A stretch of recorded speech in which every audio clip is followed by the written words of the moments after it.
अस्सलाम वालेकुम। Welcome to M रात। दोस्तों, आज हम करने जा रहे हैं पाकिस्तान की रादुल फतह एक्सरसाइजेस को लेकर, और यहाँ जॉर्डन और अज़रबैजान के एक्सक्लूसिव डेलीगेशन और हाई रैंक ऑफिशियल्स भी मदऊ किए गए थे। इस एक्सरसाइज में बहुत कुछ देखा गया। SH-15 थी, Z-10M अटैक हेलीकॉप्टर्स थे, स्वार्म ड्रोन थे, फतेह सीरीज के मिसाइल सिस्टम थे, बहुत कुछ था। लेकिन इस वीडियो में हम पर्टिकुलरली फतेह रॉकेट सिस्टम की बात करेंगे, क्योंकि फतेह रॉकेट सिस्टम के बारे में एक तो ये पूछा जा रहा है कि फतेह 1 इसमें यूज़ किया गया, 2, 3 और 4 ये जो 3 वेरिएंट्स थे इन्हें क्यों नहीं यूज़ किया गया। दूसरा, फतेह सीरीज का एक न्यू लॉन्चर देखा गया है जिसका डिज़ाइन मॉडिफाई किया गया है, और इसका फ़ायदा क्या होगा इसको भी डिटेल से डिस्कस करते हैं। दोस्तों, पाकिस्तान की तरफ से जहलम के एरिया में जो 23rd इन्फेंट्री बैठी हुई है वही मौजूद फायरिंग रेंज में रादुल फतह एक्सरसाइजेज लॉन्च की गई। ये बेसिकली इंटीग्रेटेड मिलिट्री एक्सरसाइजेज थी जिसमें लाइव फायर पावर डेमोन्स्ट्रेशन दिया गया। यहाँ आपको GF-17 थंडर्स भी देखने को मिलेंगे, then Z-10M attack helicopters, VT-4 और Al-Khalid tanks, SH-15 self propelled हाविट्जर्स। फिर उसके साथ अगर आप यहाँ देखें तो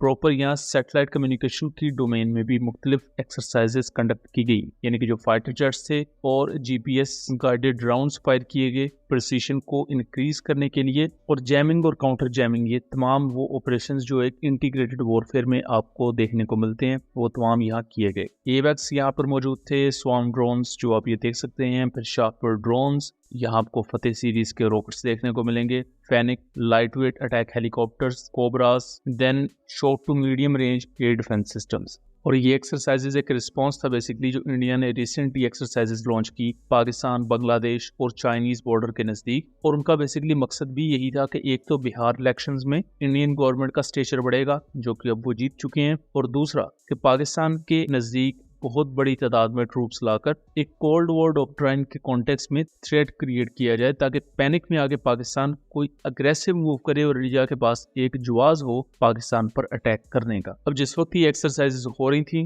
तभी जॉर्डन के किंग अब्दुल्ला दोम वो पाकिस्तान भी आए हुए थे। हमने इस पर एक डिटेल्ड वीडियो बनाई है, उसमें काफ़ी कुछ नई चीज़ें पाकिस्तान और जॉर्डन के दरमियान देखने को मिली हैं, उस वीडियो को जरूर देख लीजिएगा।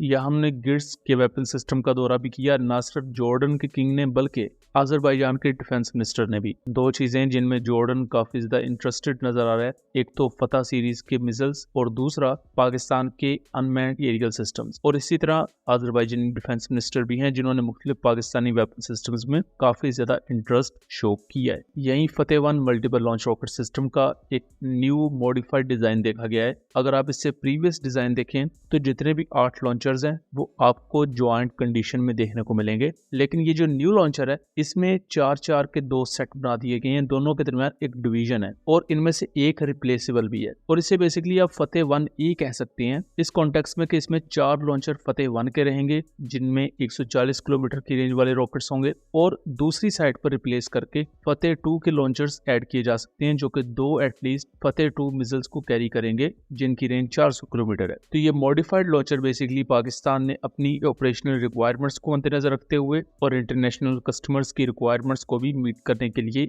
इस तरह के मॉडिफाइड फतह सीरीज के वर्जन को लॉन्च किया है, जिसमें फतेह 2 और फतेह 1 दोनों के रॉकेट्स को एक ही वक्त में कैरी किया जा सके। अब यही क्वेश्चन बहुत से लोगों की तरफ से ये पूछा गया कि यहाँ सिर्फ फतेह 1 है, फतेह 2, 3 और 4 वो यहाँ पर ऐड क्यों नहीं किए गए। तो इसका सिंपल से मैं आपको बता दूं कि फतेह 1 पाकिस्तान ने अभी जो इस एक्सरसाइज में यूज किए हैं ये रॉकेट फोर्स के अंडर नहीं है, बल्कि ये है आर्टिलरी कोर के अंडर, और आर्टिलरी कोर में आपकी SH-15 भी है, देन आपकी टोड हाविट्जर्स भी हैं, और रॉकेट आर्टिलरी में फतेह 1, A-100 गजब मल्टीपल लॉन्च रॉकेट सिस्टम आते हैं। जो फतह 2, फतह 3 है, फतह 3 की रेंज 450 से 500 किलोमीटर है, देन फतह 4 है 750 किलोमीटर रेंज वाले मिसाइल सिस्टम्स, तो ये purely Pakistan army rocket force में आते हैं। और फतह 1 भी पाकिस्तान आर्मी की रॉकेट फोर्स का ही पार्ट है, लेकिन फतह 1 के कुछ यूनिट्स आर्टिलरी कोर के पास भी मौजूद हैं। सो यहाँ जो फतेह 1 यूज किए जा रहे हैं ये आर्टिलरी कोर की तरफ से हैं, ना कि आर्मी रॉकेट फोर्स की तरफ से। फ्यूचर में हमें सेपरेट एक्सरसाइजेस देखने को मिल सकती हैं Pakistan army rocket force core की, जहां हमें फतेह 4, फतेह 3,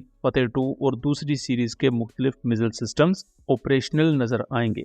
सो दोस्तों, ये था एक एनालिसिस। उम्मीद करता हूँ चीज़ें क्लियर रही होंगी। वीडियो पसंद आई हो तो इसे ज़्यादा से ज़्यादा शेयर कीजिएगा ताकि इस तरह की मज़ीद इन्फॉर्मेटिव वीडियोस हम आपके लिए लेकर आ सकें। मिलेंगे अगली वीडियो में, तब तक के लिए अल्लाह हाफिज़।